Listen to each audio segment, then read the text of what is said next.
So to kick things off today, I want you to just imagine your laptop. Oh boy, okay. Yeah, you know where this is going. So you finish this incredibly long, brutal session of work, right? And you close the lid. The screen goes black. Right. And to anyone just looking at it sitting on your desk, that machine is resting. It's off. Well, it's completely dormant. Exactly. But underneath that dark screen, you have, I don't know, 35 browser tabs open. Oh, at least. Right. And there's this massive operating system update that is just struggling to download in the background. And all these really heavy, energy-intensive applications are still running silently. Yeah, the fan is probably quietly whirring. Yes. So you open the laptop the next morning expecting, a full charge ready to go, and the battery is sitting at like 2%. Which is the worst feeling. It really is, because you were supposedly resting, right? Yeah. But the machine never actually stopped working. It was grinding away the whole time. And today, on this deep dive, we are looking at why taking a really long, luxurious summer vacation is doing the exact same thing to your brain. It really is, and it's a huge problem. It is, because our core philosophy here is always, keep questioning, keep growing, and grow beyond your limits. And you cannot grow if your battery is at 2%. So we are unpacking this brilliant piece of writing by Maria Fuentes. It's an article titled Beyond the Sunday Scowl, Ending the Cycle of Dread. Such a great title. Right. And we're really getting into the hard science of why incredibly capable professionals hit this massive wall of anxiety the literal moment their vacation ends. So let's just unpack this, because that battery drain you mentioned, it's something people feel in a deeply, deeply physical way, don't they? Oh, absolutely. And Fuentes paints this picture in the article that is just, it's almost universally recognizable. Like, think of the last Sunday of August. Okay. The weather outside is doing its absolute best. It's gorgeous. Your inbox is wonderfully quiet because, everyone else is also away. Right. Nobody's emailing you. Exactly. You look at your diary for Monday, and there are no immediate fires to put out. You have this completely clear runway. Sounds perfect. It sounds perfect. But somewhere around, say, 6 p.m., this weird shift happens. Yeah. Your shoulders slowly start to climb up toward your ears. Your chest tightens just a fraction of a degree. And this low, persistent hum of dread just arrives in your living room. Before a single work email has even hit your phone. Before anything actually happens, yes. It's like a phantom menace. Because, and this is the crazy part, you did everything right. Right? You took the time off. You read the novel on the beach. You slept in. You were exhausted before the vacation, so you stopped working. And the physical fatigue actually did ease up. Your legs aren't tired anymore. Yeah, exactly. But the dread underneath that tiredness, it didn't budge at all. It was just, sitting in the next room the whole time, waiting for Sunday evening to roll around. So what does this all mean? Like, if someone did everything right, why is the body bracing for a fight that it can't even see? Well, the instinct, especially for high-performing people, is to view this as a personal failure. Oh, totally. Like, I messed up my vacation. Exactly. You think, well, I must have rested incorrectly. I didn't vacation hard enough. But what Fuentes points out, and this is where the dynamic gets really fascinating, is this profound disconnect between our external circumstances and our internal operating system. Okay. And to illustrate how massive that gap can be, she looks at someone who, by literally every standard human metric, had absolutely every reason to feel invincible. Right. She draws on Bruce Springsteen's 2016 memoir, Born to Run. Which is such a good book. And if we're talking about, external markers of success, he is the apex. The absolute peak. I mean, decades of selling out stadium tours, millions of fans, just this legendary global status. He has the ultimate cleared runway in life. Right.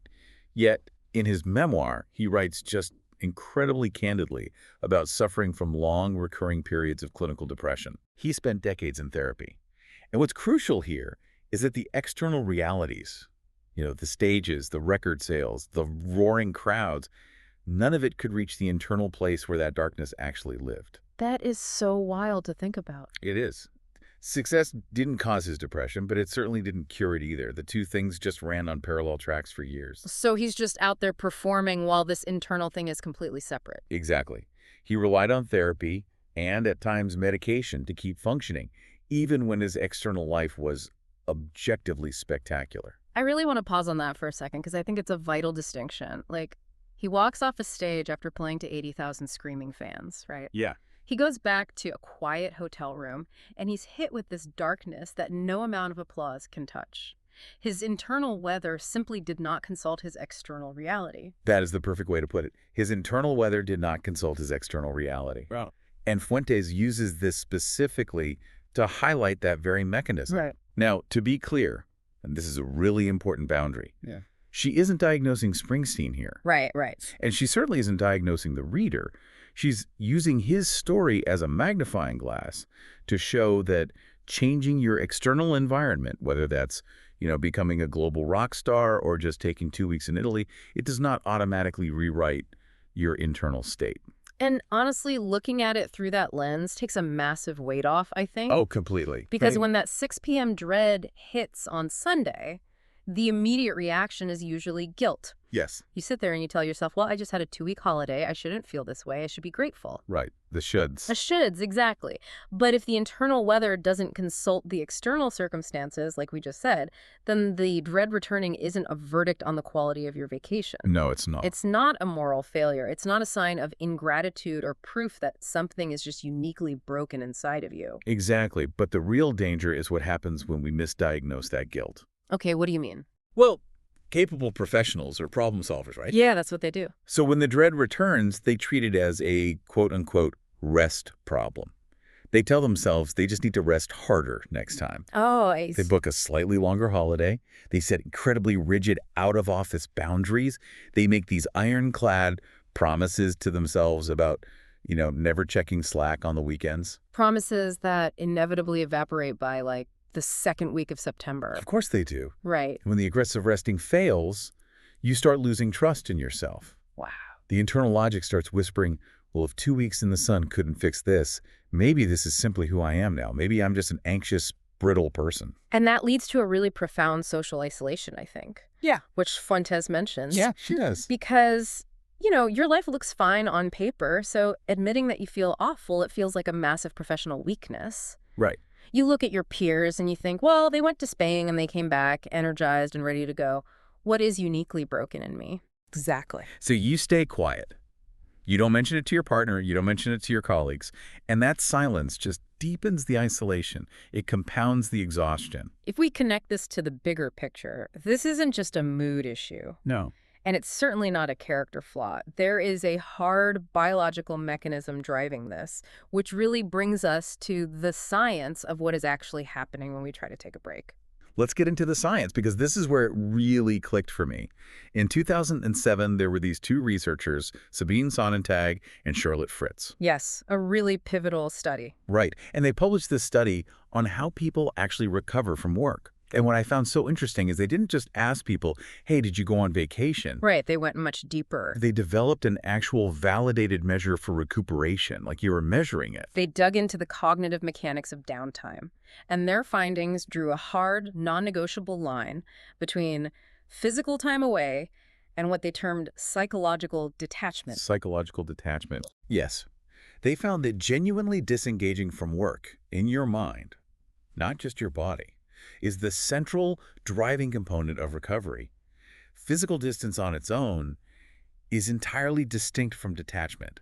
So it goes right back to the laptop analogy we started with. Exactly. It's like physically crossing an ocean, sitting your physical body in a beach chair, but leaving all those background applications running. Yes. Your brain is still sitting in, like, the Thursday afternoon strategy meeting in the office, running these endless simulations of what your boss might say on Monday. Right. And we often engage in what's essentially pseudo-detachment. Pseudo-detachment, what does that look like?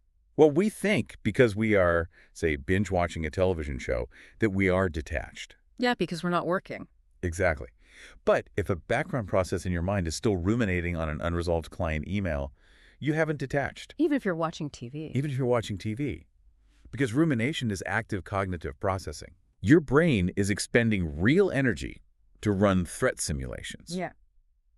And Sonnentag and Fritz's research showed that if you don't achieve true psychological detachment, your nervous system returns to the office just as depleted as it was the day you left.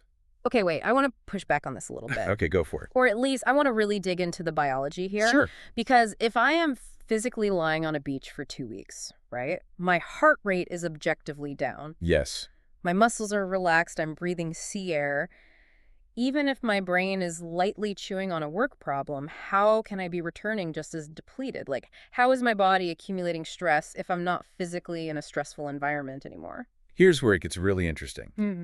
That is the exact question that the neuroscientist Bruce McEwen spent his entire career answering. Okay. In 1998, he introduced this concept called allostatic load. Allostatic load, Yes.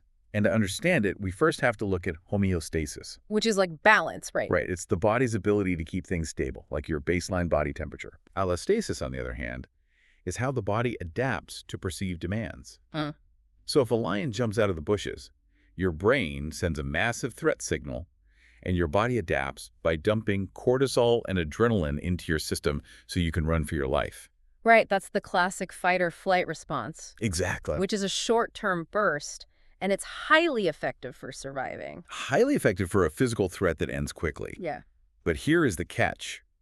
The brain's threat detection center, the amygdala, it doesn't know the difference between a literal lion and a toxic performance review. Oh, wow. It doesn't know. It just knows the threat signal is active. Oh. So when you are lying on the beach, physically relaxed, your brain is ruminating on that Thursday meeting, the threat signal is still switched on. Oh, man. Your body's still pumping out low levels of those stress hormones. So the hardware is taking a beating because the fan is just constantly running on overdrive, even if it's quiet. Exactly. That cumulative wear and tear on your cardiovascular system, your immune system, your cognitive function, that is what McEwen called allostatic load. When the stress response never fully turns off, the baseline gets reset at a higher level. Your blood pressure creeps up.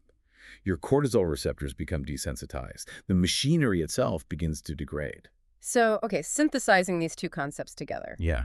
You left work physically, you took the vacation, but because you never achieved that psychological detachment that Sonnentag and Fritz measured, your brain kept the threat signal active. Right. Meaning, according to McEwen's research, your allostatic load just kept building even while you were, I don't know, holding a margarita on the beach. Even then, yes. The calendar flipped to September, you changed your geographic location, but the internal operating system is still reading your everyday professional life as a standing, literal, physical threat. Exactly. And so that dread that arrives at 6 p.m. on Sunday, it is just the weight of that allostatic load. Wow. Your nervous system is bracing for impact. It is doing exactly what it has been trained to do based on the threat signals you've been feeding it all summer. That is terrifying, but also kind of relieving. Yes. Because Fuentes points out that realizing this is a biological mechanism is actually incredibly empowering. Right, because if it's a learned biological pattern, it can be unlearned. Precisely. If the problem was just a lack of physical rest, we'd be doomed to just keep taking vacations that don't work over and over. But since the problem is actually a software bug, we can rewrite the code. We can.